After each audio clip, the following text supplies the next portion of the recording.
Cristiano රොනාල්ඩෝගෙන් මාධ්‍යවේදියෙක් අහනවා ඔයාට වාහන කීයක් තියෙනවද කියලා. මෙයා උත්තර දෙනවා මං දන්නේ නැහැ. මට ගණන් කරගන්න බෑ එච්චරටම තියෙනවා කියලා. ඒක නෙමේ කතාව.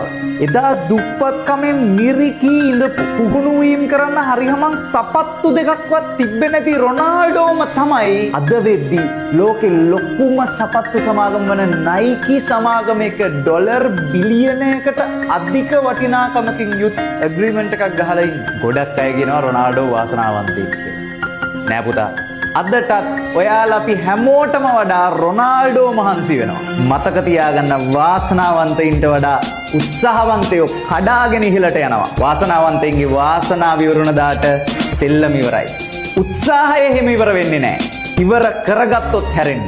එහෙම ඉවර කරගන්නේ නැති හින්දා තමයි උන්ට උත්සාහවන්තයෝ කියලා කියන්නේ.